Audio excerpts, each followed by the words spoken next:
This week's State of Gaming is a doozy. Today is actually kind of a big day. So September 23rd. If you were to tell me like 3 days ago, hey, by the way, September 23rd is going to be big, I'd be like, yeah, because we have episode 19. And then you look at like all the crap that came out today. Yeah. Why does this Dude, always happen to us? It's usually on a dude. show day where it's like, hey, we're gonna drop a new trailer for a Marvel movie, and then we're gonna do a whole bunch Yeah. of other bullshit. Like that's usually I'm what pretty happens. sure it was like what Shang-Chi had like their big trailer It drop was in the like middle of our 45 minutes episode. before. It was like in the Yeah. middle of our episode. It was Like ridiculous. I don't know how the people at HBO and with Last Week Tonight with John Oliver, they can kind of get a little bit ahead of it, but at the same time some of that stuff's like a day old because they probably do it on Saturday, but we're live in the moment. You're here on Twitch, on YouTube live, or if you're listening tomorrow, this is as close to it gets, because at 6 p.m. Eastern Daylight Time 2 hours today, ago. Nintendo Direct dropped yet another like 40 minutes of content, and going to lead us through it is our guy, my guy, Dom. Yeah. Talk So to me, Goose. Nintendo Direct, been anticipated for a while. Everybody does this. Everybody's like, Nintendo Direct this week, Nintendo Direct this week. I'm guilty of it. Our friends over at thefreecheese.com, Joe Dix, literally texts me every day. Back in the day was like, hey, is there a Nintendo Direct today? Well, it's February 11th. So yeah, today. 40 minutes. It was a pretty meaty Nintendo Direct. They kicked it off with the a new Monster Hunter expansion that's coming out next year from Capcom. That looks really cool. And then they came in, and literally before they started saying everything, the gentleman was like, hey, we're going to talk about Smash Brothers, but like on October. We're not going to talk about it right now. Like, we're going to reveal it. The last fighter for Smash Ultimate is going to be revealed on October 5th. So an announcement for an announcement. For them. Fucking typical That Nintendo. makes no sense. Is Nintendo Direct? I mean, okay, this is me being a dummy. Okay, spoiler alert. I don't own a Switch. I haven't owned a Nintendo console since the last time my parents bought me one. That was a while ago, by the way. Very long mold. It's been ages. My mom got shoved into a Barbie display at a 6 a.m. opening. Never again. Never forget. But so correct me if I'm wrong. Nintendo Direct, is that like a quarterly kind of stream for them now? It's like, typically just at had their it leisure. 2 episodes. No, it's at their leisure. It's like, hey, so is this announcement Thursday. Of an announcement? Yeah. So it's, you know why they chose October 5th? Because October is the 10th month, and divided by 2 is 5. And so October 5th. That's the only thing. That's the only reason. Absolutely. And September 23rd is 2 days after September 21st, which is that, Earth, Wind, and Fire song. The spring equinox. And do you remember the 21st night of September? They do, because 2 days later. But what else was announced? So after that, though, it was pretty much just like hit after hit after hit, which was really cool. Kirby and the Forgotten Land is a new Switch game coming in 2022. It's a 3D Kirby game, which is the first that we've gotten in a while, which is awesome. Wow. There is the biggest announcement for me, like everything. I want to get into this real quick. Is Nintendo Switch Online Plus expansion pack. And for those of you who don't know, Nintendo likes to add things to other things that don't make any sense and charge money for them, but then you buy them because it's Nintendo and they're like, they give you some cool shit with it. So the Nintendo Switch Online Plus expansion pack was announced today. It's coming out in October. They haven't said how much it's going to cost, but what the big thing is that it's including Nintendo 64 and Sega Genesis games in that pack. That's probably the biggest thing to me, is that it's a Sega Genesis inclusion there, right? Right. Like when did it become why are Nintendo and Sega suddenly friends? I mean, everybody. Sonic was in Smash Brothers, so yeah. But like that's Dreamcast one off, there's a license there, but yeah, the Dreamcast is cool. But yeah, I always appreciated the war there, and I guess like I'll just never get off that hill of like fuck Sega because I love Nintendo. But this is cool. So they showed all the hits that you would want to see from a Nintendo 64 reveal. It's like, let's start off with Ocarina of Time. Yes, I'm already in. I will pay for the monthly subscription just to play that on my Nintendo Switch. Super Mario 64, Mario Kart 64, Star Fox 64, Sin and Punishment, Dr. Mario 64, Mario Tennis 64, Yoshi's Story. All of those coming day and date. They also showed that Banjo-Kazooie, Pokemon Snap, Majora's Mask, Kirby 64, Mario Golf, Paper Mario, and F-Zero X are all coming in the future for this service. Fucking hell yeah. Are you kidding me? I'll pay for this. And Yeah. Sign me up just for F-Zero X and Star Fox. Those two yeah, alone, Star Fox is so fucking good. so Oh my good. god. So good. On the Sega Genesis side, you have Sonic the Hedgehog 2, which is the best Sonic. Of Streets of course. Rage 2, Echo the Dolphin, which is fantastic. Castlevania Bloodlines, also great. Contra, Dr. Robotnik's Mean Bean Machine, which, if you watch, isn't that the game that they talked about in Mythic Quest, that episode Yep. with Nick from New Girl? Oh yeah. Best episode of television in a long time. Golden Axe, Gunstar Hero, Musha, Fantasy Star 4, Rise Star, Shining Force, Shinobi 3, Return of the Ninja Master, and Strider. Um, those are Damn. some big hitters. Like, there's a lot of Damn. cool shit there. Really excited about that. So, no pricing yet, no real release date. It says it's coming next month. My guess is I'm hoping that it's going to be like an extra $5-10 at the most. Hopefully. Hopefully. But Nintendo Switch Online is pretty cheap already, so I don't know. I mean, they may be like $50 a month for everything, not a month, $50 a year for everything. Which is what That would make sense. like old PlayStation. Or I think PlayStation Network costs 60 now.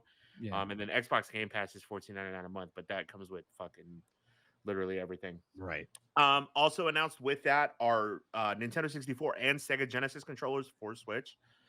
I don't know why you would ever want to buy an N64 controller. It's literally the worst controller. The worst controller. The GameCube controller sucks too, but the N64 controller is terrible.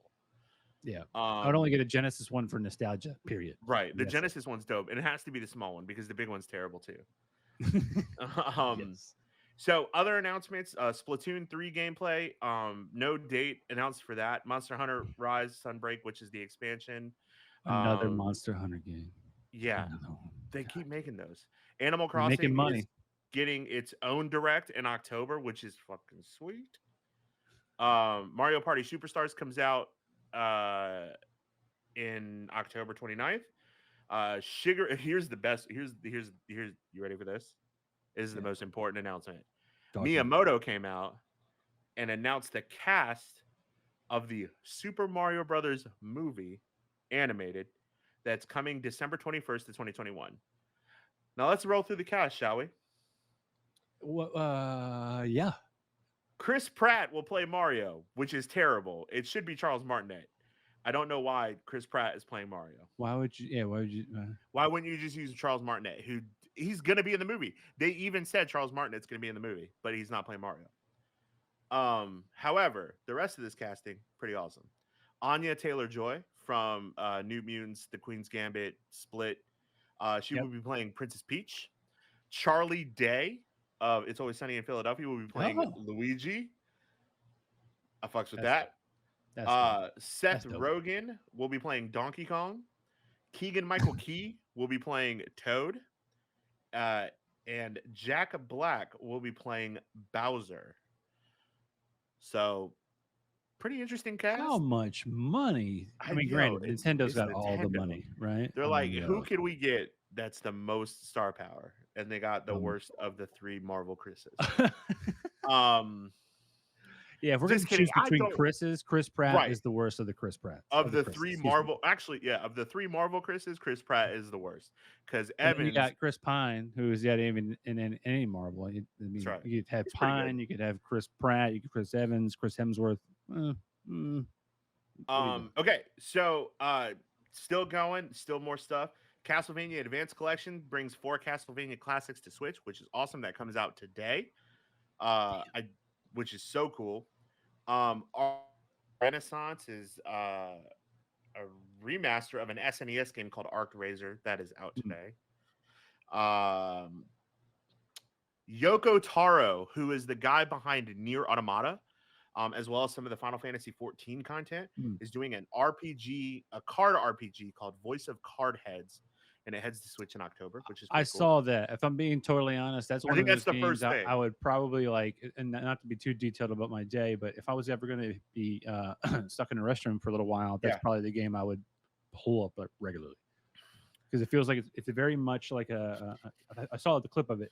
It feels very much like a elongated quest type game where really the world exists in these card forms. Love collecting cards as a kid anyway, so it's kind of it hits a lot of all the spots I like. Absolutely. All right, so I'm gonna blow through the next few pretty quickly. Okay. New trailer for Hyrule Warriors Calamity, with Age of Calamity, which is the new expansion for Hyrule Warriors, the Dynasty Warriors style Zelda game. Deltarune Chapter 2, that makes its way to Switch today. Mario Golf is getting new characters and courses. Dying Light 2 is coming to Nintendo Switch in February. And then Disco Elysium is coming to Switch on October 12th. That was like Game of the Year a couple years back for a lot of people. It's like an RPG, kind of over the head style RPG. Right. They So Final Cut, does it just mean it's the same exact game and now there's a little bit of additional content, or is it I like think they've Final been, Cut like that's like a pun in the game, like people get cut? This is the last one. I think it's like the director's cut. I couldn't tell you that. Yeah. Chocobo GP is a Final Fantasy racing game that looks very much like Mario Kart 8, almost exactly like Mario Kart 8, which I think might be illegal. But Unless Nintendo's making unless Nintendo's making money, it's money, a Switch then they game. don't care. That's right. That looks really cool though. Chocobo GP, it's characters from Final Fantasy. I saw Ramu, I saw Gilgamesh, I saw Chocobo, I think I saw Bahamut in there too. Pretty cool. And then lastly, Bayonetta 3 was shown, which people have been talking about Bayonetta 3 for Right. years. It was announced a couple of years ago. We haven't heard anything. The director of Bayonetta 3 got on Twitter and started yelling at people because they were like, no, motherfucker, this game's not canceled, but we're not talking about it all the time. But like, hey, fucker, you showed a title 4 years ago and haven't said shit. So maybe just let us know. But that's it. Last thing, Star Wars Knights of the Old Republic is coming to Switch, but that's not the last time we'll talk about Knights of the Old Republic today. Damn right. I was almost like, for this next topic, Dom, I was almost tempted for us to like do like a bit every time we discuss something that was like being rebooted, remade, or resurrected. I think we should have like, I don't know, like did some hand clapping or like had some kind of nervous tick, because here we are yet again. I think at multiple episodes I'm always griping, but to be fair, I love Diablo 2, playing with my friends and things like that. So this Diablo 2 Resurrected came out today. That's why it's the second topic, right Yeah, behind Nintendo this Direct. came out today at 11 o'clock this morning. That's crazy. It's basically the same Diablo game plus the expansion Diablo 2 Lord of Destruction, but now in higher def. Correct me if I'm wrong. They're not like, there's not newer content. It's just like remastered audio, brand new cinematics, and the classic gameplay. Yeah, it's definitely not. There's no new content in it. I as far as I know. But it is, it's Diablo 2, Diablo 2 Lords of Destruction remastered. That's what's up. Completely rebuilt from the ground up. It looks fucking awesome. I can't wait to play it. I love Diablo. I played the shit out of Diablo 3. I played Diablo 2 a little bit when I was a kid, but I played a little bit, and then every time I would leave the person's house who had a computer that would run it, they would delete my character. So I have a love-hate relationship with this. Morgan V said the cow level is repeatable. That's a big deal. Morgan V, the cow level is repeatable? Yeah, that's a big deal. Also, he says game mechanics can be copied, and I'm guessing he's talking about Chocobo GP. Yeah, game mechanics can be copied, but it's a recreation of Mario Kart 8. The course is even you turn left, turn right, hit a button to go forward, right? Maybe you even go through balloons instead of boxes to get powers. Yeah. I mean, we'll see. I'll play it. Fuck it. Next up, Psychonauts 2. I remember the original Psychonauts, and I remember this is a cult classic. I didn't play it either. Yeah. Everybody who played everybody loved it. Everybody loved it. So this is straight from stream. Rasputin Raz Aguato. Damn, Mahaffey, where's my pronunciations, Bubba? Trained acrobat and powerful young psychic has realized his lifelong dream of joining the international psychic espionage organization known as the Psychonauts. But these psychic super spies are in trouble. Their leader hasn't been the same since he was rescued from a kidnapping. And what's worse, there's a mole hiding in the headquarters. I haven't seen any gameplay for this. I don't even know what you just said. I don't even know what this game's about. Combining quirky missions and mysterious conspiracies, Psychonauts 2 is a platform adventure game with cinematic style, tons of customizable psychic powers. Psychonauts 2 serves up a danger stirs up danger, excitement, and laughs in equal measure as players guide Raz on a journey through the minds of friends and foes on a quest to defeat a murderous sidekick villain. I bet Cool. it's sweet. Like I said, Psychonauts 1 was a cult classic. People love that fucking game. So Yeah. Psychonauts 2 is Now, probably really good. this was actually going to be, before we went on hiatus for a couple of weeks, this was actually going to be our first topic out of the gate. So I wanted to keep it in here because, I mean, I love this kind of like the game style as far as the Yeah, it graphics looks cool. concerned. So it's just, plus Psychonauts is hilarious. The next up, this game is actually, so this is kind of, I confused this game with another game this week. Deathloop, and then this game are kind of similar in my mind. For those watching right now, which you know Oh, you know people, what? I but see that. tomorrow when you actually see something, or if you're just listening, there's two or three. There's three major actors that are doing voices for this game. This game is more or less a real-time top-down interactive thriller with an accessible click and drag interface. But the voices is pretty dope. Are James McAvoy, Daisy Ridley, and Willem Dafoe. That right there sold me on the game immediately, and I was super thrilled. And then somebody mentioned that there's another game that's called Deathloop. It's 3D. So now it's like, okay, are we just in like a little tiny window where like time loop games are becoming a thing? Like, do we need to bring Prince of Persia back? Like, how is this going to Prince start of Persia happening? is coming back. Are you kidding me? No, Is it Jake is coming back. Gyllenhaal going to be voicing the main character? Like, Oh, so we're gonna make Prince of Persia with a white guy? I didn't do it. That's Wasn't not a me. problem. Wasn't me. But supposedly, what should be a romantic evening with your wife turns into a nightmare when a police detective breaks into your house, accuses your wife of murder, and beats you to death.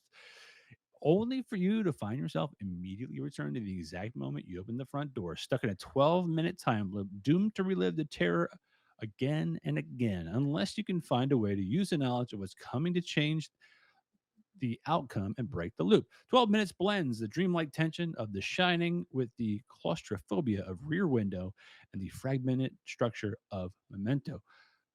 That is a lot of big movies that they said. That's a lot of name drops. And a Like, that's lot a of lot of names. name Like, drops. yeah, so we're gonna drop Chris Nolan, Alfred Hitchcock, and Stephen King all in the same fucking. Yeah, and what's great is like this like Tribeca Film Festival Right. like It looks like acknowledgement it. here. Yeah. That's pretty hilarious. I mean, it's granted it's an interactive kind of thing, but you know, to a point, maybe I guess it is kind of, necessarily a story in regards, right? Most games are; they have a narrative. Yeah. But yeah, I heard this interesting is really stuff. cool though. I'm actually very interested to play it too. I definitely want to give it a shot. I believe it's out on Game Pass. I'm not 100% accurate on that. Please don't charge me if that's wrong. But I definitely want to play it. And same thing with Deathloop. Heard positive vibes all I over. was so sick of seeing Deathloop because it was at every single press conference for Oh, two was and a it? half years. And I was like, fucking, what is this game? Like, it's arcane. I get it. It's like Dishonored. And then it came out and IGN gave it a 10. And I was like, fuck, do I want to buy Deathloop? And then I was like, nah, it'll come to Game Pass eventually. So Mike and I have literally gone back and forth about There you Deathloop. go. User Mike, whatever, just said, I played it. It's great. It's And on it's Game on Pass. Game Pass. Thanks, Mike. Thanks, Mike. Whatever. Appreciate you. You're still old. Yes, he is. Star Wars Hunters. I saw the trailer for this. I'm actually like, I don't know. I'm torn. It's like, is this more just like a goofball version of like Smash Bros with Star Wars characters, which is great. I'll play that. Let's be real. But at the same time, like, is there any kind of true storyline to it? If not, okay, fine. Just tell me up front. I definitely more than likely end up playing this game. Well, yeah, it's Star Wars. I typically play anything that's Star Wars, even if it's shitty. True. I think anybody who's a Star Wars head of any kind will more than likely end up playing any Star Wars game. I started asking Mike Mahaffey where to buy lightsabers because I'm on apparently lightsaber TikTok these days. So like, nice. it's all nice jacked men and beautiful women twirling lightsabers, and I'm like, I want to be a part of that. I thought you were talking about your Twitch or TikTok algorithm. That's, but I no, I am talking about my TikTok algorithm. Yes. So the synopsis for this is pretty straightforward. It's an upcoming competitive arena combat game being developed by Zynga for Nintendo Switch, iOS, and Android. The game is set after the fall of the Galactic Empire, featuring a new set of characters, including bounty hunters, rebellion heroes, and Imperial stormtroopers. Should be fun. If you haven't seen the trailer, go Yeah. out and watch it now. We're not going to throw it to you because, we don't want to get sued. Nope. But guess what? This is a There's Star Wars more. game I can get behind. Yes, sir. This is how you open a press conference. This is how you Dude. open a press conference. Dude, You the show me a game cinematic. that came out fucking 20 years ago. Here's our bit. Here's our little hand waving bit. Star Wars Knights of the Old Republic is getting a full on remake that has been signed off, at least via Twitter, by BioWare, the original company behind it. But they're not even doing it, which is insane. Right. Asper is the new company doing the remake, but BioWare was like, we're going to be watching very closely to what Asper's doing. Well, they fucking better. Yeah, I mean, you got to keep the content there. But I'm excited to see what happens. I just want to read the synopsis for those who haven't been paying attention.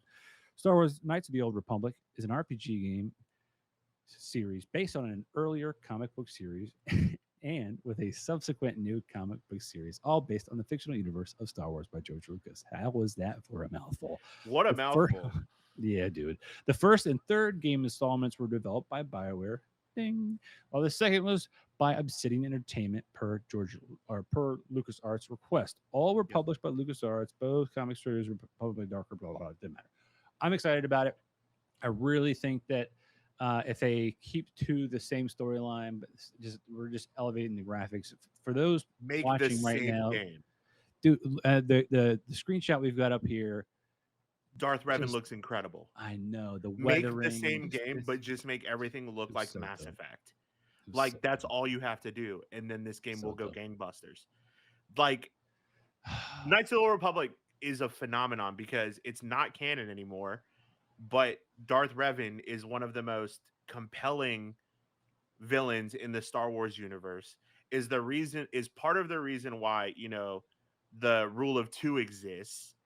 And why there's only one master and one apprentice, essentially taught Darth Bane everything he knew through a Sith holocron. Was a Jedi, was a Sith, was a Jedi again, like floated between. It is just super compelling. And like all the source material, all the books, the Old Republic MMO brought him back. It is so cool that they're doing this. So much. I miss the MMO so much. So good. It's so good. I wish we could still play it. I mean, granted, we probably could, but I'm not gonna. Right. It's a commitment. Awesome. So Star Wars, there's actually, I think, going to be a couple of other announcements pertaining to the Star Wars universe later in this episode, but we're going to keep things moving. Next one, Insomniac dropping two big haymakers on their announcement, Spider-Man 2 and a Wolverine game. I don't believe they announced who's actually voicing Wolverine, so I'm kind of interested to see who does that. You didn't even hear his voice, so yeah, it was just straight up like he's sitting at a bar. It's basically sitting at that bar from like Wolverine Origins, right? Where he's just sitting in that he's bar. He's got the cowboy hat too. Yeah, just kind of. Well, yeah. What's up, bub? But no, I had to wash his shorts after that. Dope. He told me. It was like, dude. Yeah, loose buttholes are a problem. One doesn't just buy a lightsaber. Yeah, I know. We have to like pay $1,000 now to go to Star Wars. Was it Galaxy's Edge? Yeah. Pay like $900 to like have somebody hand us a potential jewel and maybe light it up the right color. Should I get a lightsaber? I think we should try to get a media pass and maybe they just give it to us for free. I mean, like do a tour. Man, we'll see. Yeah. Maybe, we'll see. Next up, this is actually probably like it's fine. There's two things. One, God of War Ragnarok. Hashtag my Thor. This is my Thor. I mean, Chris Hemsworth, you're great, bud. You're great. You are. Marvel, you've done a great job with Thor. You know, he's a beefcake. Even in the Ultimate Universe, he was at least like a hippie beefcake. This is my Thor. This Thor, he doesn't just crush. He crushes and then parties. This is the Thor. For those that can't see it, he looks like a power lifter. He's got the big old belly to go with them big old arms, a big old beard and long hair. he definitely puts in the work and then does the dancing, the partying, and shares in revels. Yeah. This guy gets down. This is the dude that brings the keg to the party, and I'm here for it, and then Yes. makes you do a keg stand. Yes. He And reminds then when you me. like try to tickle him, he like drops weight on you and flips you over, and he laughs about it the entire He's the master of the puke and rally. He reminds me of Yeah. our friend Mikey. Yes. Oh, there you go. He There does. you He go. reminds me of our friend Mikey. And Let me see like, Mikey. yeah. And I told him, I was like, dude, new Thor is you. Like, if you like had a dad bod, and you're a dad now, but like if you had a dad bod and like you were like, all right, I'm just gonna let my hair grow out, you would be the new Thor, and I would This be is here it. for it. This is it. I'm even like totally not worried he's a ginger. I just, he just 5% of the population supposedly, but this guy, he Yeah. definitely, I enjoy it. People are pissed Uh, about it. you know who's going to be really upset? The next people that are going to listen to the next topic, because you know what it is? Yeah, we're back, baby. Activision Blizzard King. These two can't stay out the news. Yeah, I'm just going to read the quick blurb that I have put together. Thank you very much. The Communications Workers of America filed unfair labor charges against gaming giant Activision Blizzard for worker intimidation on Monday, September 13th, alleging the company has tried to squash organizing efforts in a wake of ongoing discrimination and sexual assault scandal. The Wall Street Journal also reported Monday that the SEC was investigating how the company had treated complaints of sexual misconduct and workplace discrimination and had subpoenaed senior executives, including CEO Bobby Kotick. An SEC spokesperson declined comment to the Wall Street SEC Journal. is like having the IRS come after you. That's like the one group you do not want coming after you. Yeah, when was the last time you saw the SEC in a very popular movie? Let's go call Jordan Belfort, and Yeah, I'll tell you, right. Yeah, he was not pleased about that's how it. you get real jail time. Yeah, that's not good. That's definitely not good. I'm definitely, man. I know it's going to continue to come up. This is kind of like the gaming scandal of our moment, and we're just going to Yeah. continue to hear about these horrible things. I know several people in leadership have quit for personal reasons or whatever. But let's be Yeah, honest. the Overwatch 2 guy was the weirdest one where it was like Blizzard came out and said, yeah, he's quitting to take some personal time, or he's probably a dirtbag. Yeah, we're gonna go with dirtbag on that one. Yeah, I don't get it, dude. Prove me. Like, What sucks is, like, again, I think I said this before. In the court of like personal opinion, you're guilty until proven innocent. But at the same time, like, if it looks like a smoke, there's duck and fire. acts like a duck, it's probably a douchebag. Yeah. That's what it is. But here's the worst part is what we continue to always kind of argue here. Where do you separate the company from the art? We talked about Diablo 2 and Resurrected. We Yeah. talked about playing WoW. We're going to continue to behave the way we behave until we feel otherwise. And you at least get to see us. If we do change our opinion, it'll be based on learning new information and as adults changing our opinion. You're welcome. There you go. That's how it should be, folks. That's how it should be. All right. There it is. State of gaming. Now, that was meaty, dude. 25 minutes, 35 minutes of state of gaming. That was meaty. Dude, I'm actually really proud of that, considering I know most of my brain goes to like TV and movies because that's where I just live. That's where I get my good quotes from, Yeah. My little anecdotes that come from there. But great stuff.